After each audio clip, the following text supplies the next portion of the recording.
We have Igbo language. Our topic today says simple sentences in the negative form using I don't want or achọ him in Igbo. Our topic says simple sentences in the negative form using I don't want, meaning achọ him in Igbo.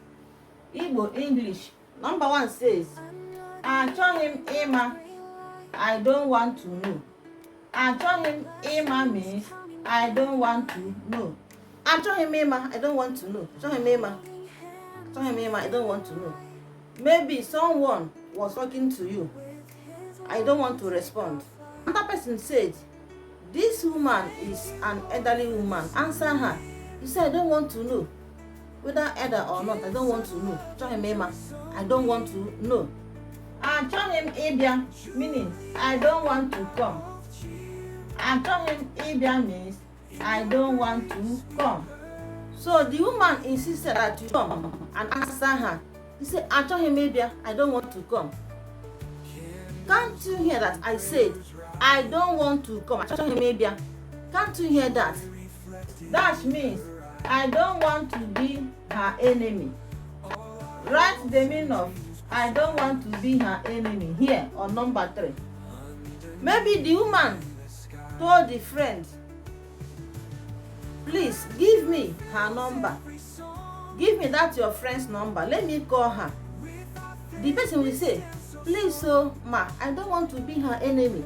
I don't want to be her enemy. I don't want to be her enemy.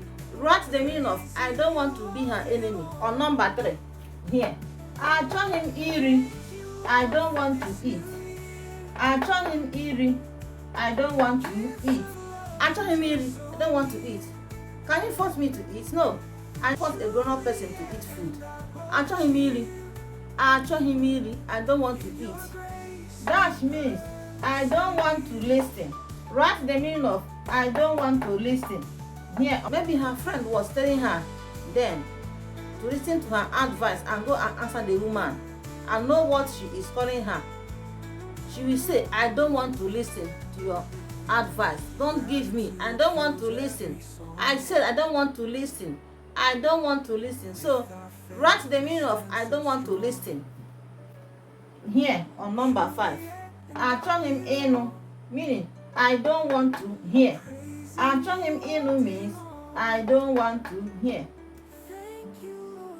Achọ him ịnụ, don't want to hear. Anything the woman want to say, I don't want to hear. I don't want to hear it with this my ear. Achọ him ịnụ ya. Ihe ọ bụla chọrọ ya kwuo. Achọ him ịnụ ihe ọ chọrọ ikwu. Achọ him ịnụ.